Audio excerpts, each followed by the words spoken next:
Olá, queridos alunos do 8º ano, tudo bem com vocês? Então, pessoal, hoje nós faremos a correção da atividade de ontem, dia 22 de abril, ok, pessoal? Então, o número 1 da página 110, a tia pede para que vocês leiam as frases aí, né? E depois me digam se essas frases estão no sentido conotativo ou denotativo, e caso esteja no sentido conotativo, que vocês me façam no sentido denotativo, ok? Então, pessoal, na letrinha A está escrito o seguinte: João tem um coração de manteiga. Pessoal, é possível que quem quer que seja possua um coração de manteiga?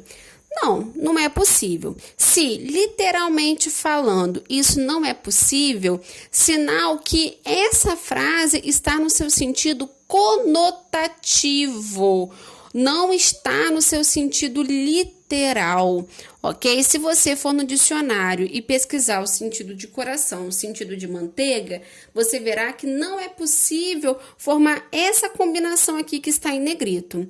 E como que eu poderia passar essa frase para o sentido literal? Então, pessoal, é um acordo, né?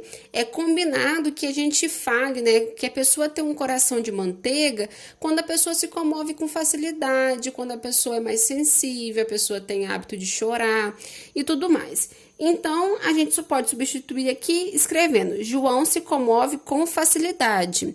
Lembrando que qualquer variante dessa forma aqui, a tia considerar correta. Um outro recadinho que a tia quer dar para vocês aqui, antes de ir para a letra B, é que eu tô vendo muitíssimas pessoas me enviando atividade, no caso como esse, por exemplo, que tem dois comandos. Um comando é me dizer se está no sentido denotativo ou conotativo, e o segundo comando é passar para o sentido denotativo, caso esteja no conotativo. É que vocês têm feito apenas uma das coisas. Ou me diz se é no conotativo ou no denotativo, ou apenas passa. No caso, com as outras frases, né, que a gente já tem feito de atividade. Então, pessoal, a tia observa isso e anota isso, tá? Não achem que está passando despercebido, porque não está. Ok? A tia sabe direitinho quem é que faz tudo direitinho, as duas coisas, ou quem faz apenas uma delas. Letra B está escrito o seguinte: Linda era uma flor, sempre sorridente com todos. Então, pessoal, não é possível nem que Linda, nem que qualquer outro ser humano seja uma flor. Uma pessoa é uma pessoa, flor é flor. Então, nós dizemos que uma pessoa é uma flor quando essa pessoa é bonita, quando essa pessoa é legal, gentil. E foi isso que a pessoa quis dizer aí. No sentido denotativo, essa frase é ilógica, não faz sentido. No sentido conotativo, significa que a pessoa pode ser o quê? Pode ser gentil, pode ser caridosa, enfim. Na letrinha C, o casal estava hipnotizado de felicidade. Então, pessoal, essa letrinha aqui ficou um pouquinho confusa e eu até aceitei outras opções que vocês me mandaram. Porque o que acontece? Hipnotizado é uma coisa que é real, é uma coisa que acontece. Um casal pode sim ficar hipnotizado, existem shows de mágica e tudo mais. O que é que tá confuso aqui? O hipnotizado, pessoal, é algo que acontece, a tia não tem muita experiência com isso, né? Mas eu diria que o hipnotizado, ele vem a partir, né, de uma mágica, de um momento lá de hipnose, e não vem a partir de felicidade. Quando foi dito aí que o casal ficou hipnotizado de felicidade, tá querendo dizer que o casal está em êxtase, tá muito feliz. Então, por isso que é conotativo. Mas, se alguém colocasse para mim que é denotativo, a tia também aceitaria, ok? Então, pessoal, vamos lá para o número 2 agora, né? O livro deu aqui em negrito, né? E você deve me explicar por que é que essa parte em negrito é uma figura de linguagem, qual que é, e depois explicar por quê, né? Então, pessoal, na letrinha A tá escrito o seguinte: todo mundo disse que ele estava errado, mas ele não quis escutar. Todo mundo, são quantas pessoas? Bilhões de pessoas? Não sei. O mundo inteiro é muito grande, é gente para dedéu. Será que foi o mundo inteiro quem falou isso para ele? Ou foram umas ou outras pessoas? Então, pessoal, sem sombra de dúvida, pode ter sido um número grande, mas não foi o mundo inteiro. Isso daí foi o que aconteceu, foi um exagero. Quando acontece um exagero, é o que nós chamamos de quê? De hipérbole. Letrinha B, pessoal. Joana ama Jorge Amado. Então, Jorge Amado, caso vocês não saibam, é um autor muito renomado, muito conhecido, muito famoso, que vale a pena ler as obras deles, né? É um autor brasileiro, ele escreveu o livro Capitães de Areia, que até teve uma série na Globo, mas enfim, a questão é que Jorge Amado é um autor. Joana ama Jorge Amado. A Joana ama a pessoa Jorge Amado? A Joana provavelmente nem conhece a pessoa Jorge Amado. Provavelmente não, ela não conhece, Jorge Amado já é falecido. O que acontece? A Joana ama as obras que Jorge Amado produziu, ama as leituras de Jorge Amado, né? Os livros que ele possui. Isso é o que nós chamamos de metonímia. Letra C, pessoal. Morro de medo de raios. Então, você pode sentir muito medo de raios, mas muito provavelmente você não morre, né? Você só sente muito medo. Então, o que houve aí é um exagero, ok, pessoal? Vamos agora, por favor, para a letrinha F. Para ela, era A. Para ele, era B. Quando ela dizia sim, ele dizia não. E assim se entendiam. Então, pessoal, embora A e B não sejam propriamente antônimos, é preciso entender que nesse contexto é como se fossem antônimos. E aqui temos sim e não, que aí sim realmente são antônimos.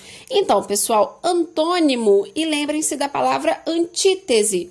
Então, opostos, antítese, ok, pessoal? No número 3, a tia pede para que vocês marquem um eufemismo. Eufemismo é a figura de linguagem que busca amenizar as palavras, as atitudes, os acontecimentos.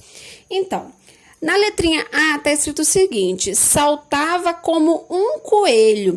Temos inclusive o marcador como aqui, ou seja, estamos diante de uma comparação. Letra C, a mala estava tão cheia que nela não cabia nem um alfinete a mais. Alfinete, todo mundo conhece, é algo muito pequeno, muito fininho. Provavelmente cabia sim um alfinete, porque um alfinete cabe em qualquer lugar. Nesse caso aqui, estamos diante de uma hipérbole. Aquele rapaz era um gênio. Repare a aproximação de rapaz com gênio, ou seja, uma metáfora. Temos uma aproximação que não faz uso de marcador. Então, o que sobrou foi a letra B. Ele faltou com a verdade. Então, o que está sendo amenizado aqui, pessoal? A mentira. Na verdade, a pessoa mentiu. No número 4, pede para que vocês marquem o que houve personificação. Personificação, pessoal, é quando a gente dá característica de ser vivo a algo inanimado ou então a algo que não é humano, ou seja, animais e coisas de modo geral. Vamos lá na letrinha A. Era livre como um pássaro. Nesse caso aqui, alguns de vocês tiveram dúvida e eu acho compreensível, porque envolvemos aqui um bichinho. Mas repare que nós temos aqui o marcador como. Ou seja, o que aconteceu aqui? Uma comparação. Ah, tia, mas se houve pássaro, por que não tem característica de ser inanimado? Por que não é personificação? Porque nesse caso aqui, olha só, quem é que é livre, pessoal?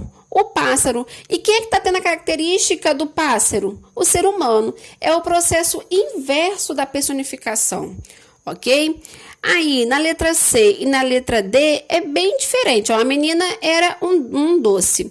Ou seja, não está dando característica de nada. Está fazendo uma comparação indireta entre menina e doce.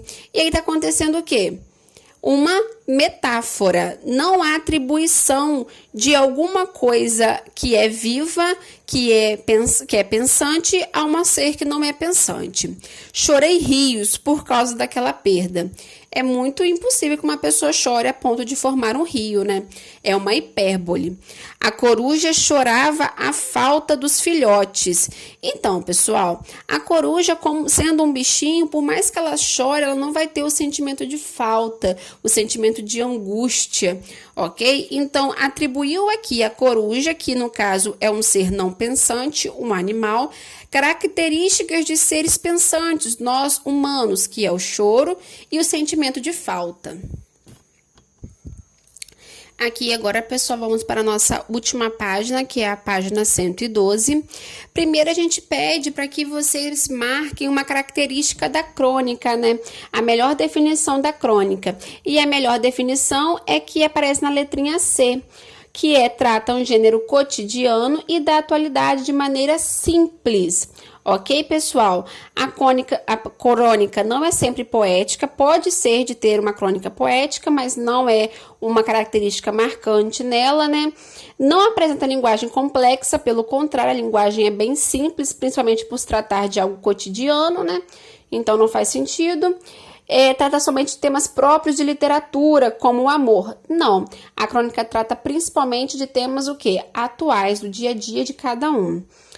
Então, pessoal, olha só, essa parte aqui é interessante que a gente converse um pouquinho, porque o que acontece? Vocês estão tendo muita dificuldade sobre o que grifar, o que circular. A comparação, nós já vimos que ela começa a partir do marcador, ou seja, a partir do como ou do nem, ou então de algum outro marcador que venha a ter, mas esses dois são os mais comuns. Então, você irá localizar o marcador, como é o caso aqui da letrinha B, e depois circular o que vier depois dele. Quando é a metáfora, é uma comparação sem esse marcador. E aí você vai grifar justamente o que viria no lugar do como e o marcador. Olha só, os profissionais eram feras. Repare que a aproximação de profissional com fera, porém não há um marcador. Mas aonde que de fato acontece a metáfora aqui? Acontece na palavra fera, que está sendo comparada indiretamente com profissional. Então, você só irá grifar fera. E na letrinha B e na letrinha C, vocês irão pegar o marcador em diante. Show de bola?